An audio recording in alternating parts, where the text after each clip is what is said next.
Baik, bismillahirrahmanirrahim. Assalamualaikum warahmatullahi wabarakatuh. Alhamdulillah, teman-teman sekalian, puji syukur kita panjatkan kepada Allah Subhanahu wa taala. Begitupun juga salawat serta salam semoga selalu tetap tercurahkan kepada Nabi Muhammad sallallahu alaihi wasallam. Alhamdulillah, teman-teman sekalian, pada pagi hari ini insya Allah saya akan bikin video lagi ya, teman-teman sekalian. Eh, Mungkin terkait dengan masih dengan video fitrah ya teman-teman sekalian. Namun sebelum itu mungkin saya berdoa kepada Allah mudah-mudahan kita semua dalam keadaan sehat dan teman-teman juga yang menonton video ini dalam keadaan sehat dan selalu dalam berkah dari Allah, dan tentunya mudah-mudahan di yaumil kiamat kita mendapatkan syafaat baginda Nabi Muhammad sallallahu alaihi wasallam. Alhamdulillah teman-teman sekalian. Jadi pada video pagi hari ini saya ingin sharing ya teman-teman sekalian terkait dengan fitrah gitu ya. Kebanyakan teman-teman sekalian ketika seorang itu, ini kan saya punya pengalaman itu berjumpa dengan mualaf tuh beratus-ratus mualaf mungkin ya. Ada mungkin ratusan lah gitu ya.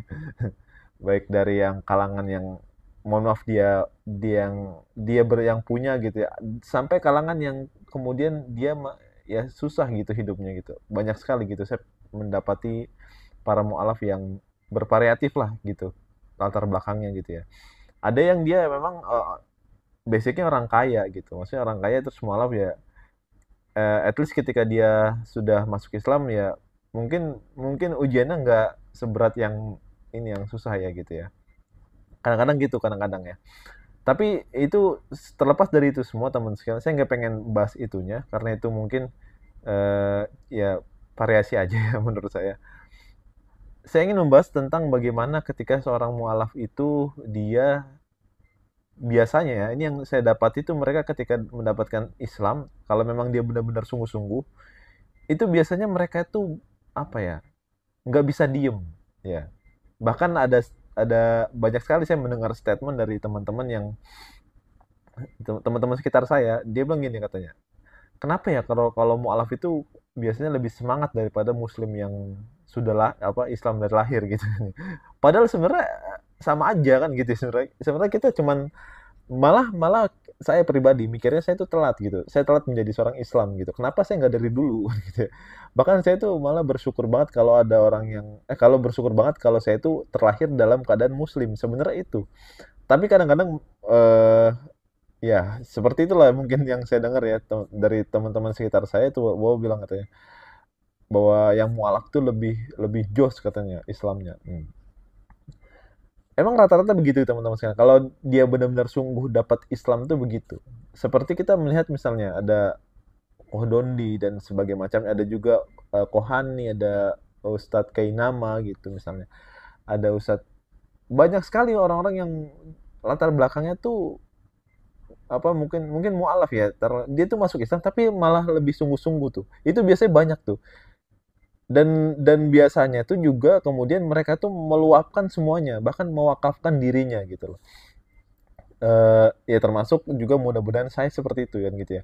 Saya tuh ketika dapat Islam tuh nggak bisa diem karena kenapa? Karena ini adalah ajaran yang benar gitu. Karena kita sudah dapat pengalaman yang dimana kita dapat salah semua tuh, ya dari kita bertuhan dengan Tuhan yang salah gitu kan. Jadi pas dulu kita memeluk agama misal taruhlah Kristen gitu ya, itu kita kita ngelakuin hal yang salah gitu. Nah sekarang kita mendapatkan hal yang benar gitu. Nah itu jiwa jiwa kita tuh nggak sabar untuk share ke orang gitu supaya mereka jangan salah memilih agama kan gitu, supaya mereka bisa mempertahankan keimanannya seperti itu. Karena kami ya, alhamdulillah gitu ya, kami sudah merasakan itu kan gitu ya. Nah mereka ini biasanya tuh lebih semangat ya, iya memang lebih semangat, oke itu biasanya yang terjadi. Nah cuman kalau kita lihat misalnya ada orang yang taruhlah katakanlah dia tuh misalnya keluar dari Islam gitu, itu ya Allah itu sangat berbanding jauh banget teman-teman. Oke sekarang boleh nggak sih kalau ada, boleh nggak teman-teman sebutkan gitu mana orang-orang yang naudzubillah ya, orang yang murtad misalnya, itu mereka itu aktif dakwahnya gitu. Maksudnya apa ya bahasanya, ya aktif gitu mereka apa gencar banget untuk menyebarkan agamanya.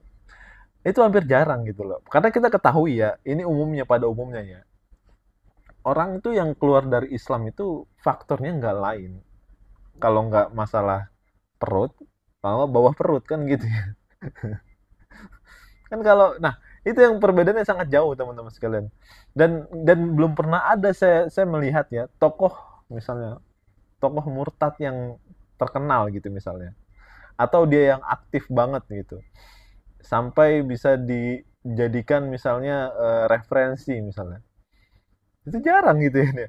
Ya mungkin dari kalangan mereka ada, ya mungkin ada, tapi saya melihatnya jarang gitu. Saya nggak melihat seperti pergerakan para mualaf gitu. Mereka tuh wah luar biasa. Nah, ini semua teman-teman sekalian tergerakkan orang mualaf ini, mereka-mereka ini atau ya kami-kami ini orang yang dulunya memeluk agama yang bukan Islam itu tergerak karena fitrah teman-teman sekalian. Karena fitrah manusia itu ketika dia mendapatkan sesuatu yang indah, itu pasti pengen share ke orang. Itu fitrahnya seperti itu, fitrah manusia. Nah, Islam itu kan saya bilang ya dari awal agama yang fitrah gitu ya. Nah, dan Islam pun fitrah kan gitu. Nah, maka karena Islam itu apa namanya banyak yang kita dapatkan gitu yang ternyata Islam itu sangat benar, paling benar lah ibaratnya gitu dan juga eh, banyak hikmah-hikmah yang kita lihat ternyata Islam adalah agama yang indah dan sebagainya macamnya. Sampai di mana titik kita juga mencintai bagaimana perjuangan-perjuangan para nabi gitu dan rasulnya gitu kan ya. Terlebih lagi Nabi Muhammad, kita juga merasa bersyukur bahwasanya ternyata kita punya pembela di yaumil kiamat yaitu Nabi Muhammad Shallallahu alaihi wasallam kan gitu.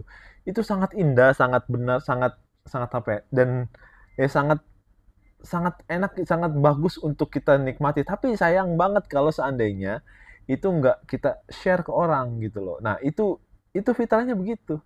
Fitrah manusia itu memang saling berbagi apa yang mereka sukai kan gitu ya.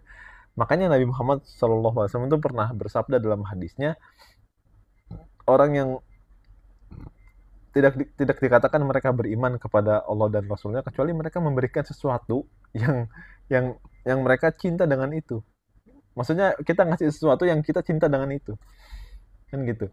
Nah itu fitrah gitu. Dan karena juga mungkin benar kan gitu ya karena yang kita sampaikan ini benar jadi kita tuh menikmati hal itu gitu kita berdakwah kita kemudian eh, berusaha untuk menyadarkan orang terhadap agamanya yang belum Islam kan gitu ya kita juga berusaha untuk semaksimal mungkin membongkar ayat-ayatnya dan sebagainya macam banyak sekali perjuangan-perjuangan para mualaf yang berusaha untuk menyadarkan itu kan gitu ya dengan berbagai macam caranya seperti itu kayak seperti itu. Nah, sedangkan kalau seandainya yang kita lihat yang mohon maaf yang murtad misalnya itu apa gitu kan ya. Apa yang mereka perjuangkan gitu. Mereka udah meninggalkan sesuatu yang salah. Makanya ketika mereka mungkin mau berdakwah orang yang murtad ini itu kadang-kadang susah. Kenapa? Karena mereka berdakwah dengan apa bukan dengan basic yang salah kan gitu. Kan gitu. Nah, jadi itu teman-teman sekalian. Jadi ini salah satu fitrah juga kenapa kita para mualaf itu semangat banget atau ya militan gitu dalam dalam Islam ini mudah-mudahan ya karena itu karena kita nggak sabar untuk men-share apa yang kita dapat ini kepada orang-orang kan gitu ya yang dimana memang memang kita nggak ada tujuan apa-apa kita juga nggak ada tujuan untuk dapat apapun misalnya ada uang atau apa enggak karena ini mutlak pertama adalah perintah Allah kan gitu ya Allah kan bilang kita kan diwajibkan untuk berdakwah kan gitu ya. Dan Islam ini adalah rahmat bagi seluruh alam semesta kan ya. Eh, Inat dina indallahil Islam gitu. Dan agama yang diridhoi oleh Allah hanya Islam gitu. Dan kita nggak pengen orang-orang terdekat kita siapapun mereka yang belum Islam itu apa ya dia tuh menjalani agama yang gak Allah ridhoi gitu loh kan sayang kan gitu kita hidup capek-capek di dunia terus ketika di akhirat ternyata nggak diterima amalnya sama Allah kan itu karena agamanya nggak diridhoi kan seperti itu. Nah itulah teman-teman sekalian. Jadi karena kita adalah seorang manusia yang fitrah ya dan agama kita pun fitrah maka ya itu yang terjadi. Terlebih lagi kita juga punya pengalaman yang nggak sesuai dengan fitrah gitu apalagi makanya kita share Makanya kebanyakan para mualaf tuh dia menceritakan kisahnya menjadi seorang mualaf tuh bukan karena dia pengen menjelekkan agamanya, agama yang dulu enggak, tapi sebenarnya adalah pengen ngadarin gitu bahwasanya itu tuh salah gitu. Kamu jangan kayak gitu, kamu jangan kayak saya kan gitu. Baik, itu mungkin teman-teman sekalian pada video pagi hari ini mudah-mudahan bermanfaat dan mudah-mudahan bisa menguatkan kita sama-sama dalam beragama Islam ini insya Allah gitu ya. Mungkin kalau ada kata-kata yang keliru mohon maaf dan mudah-mudahan kita selalu dalam kebaikan dan mudah-mudahan Allah jaga kita dari segala hal apapun gitu ya. Termasuk dari hal-hal yang bisa membawa kita terhadap kemurtadan gitu ya. Itu saja mungkin dari saya. Barakallahu fikum. Wassalamualaikum warahmatullahi wabarakatuh.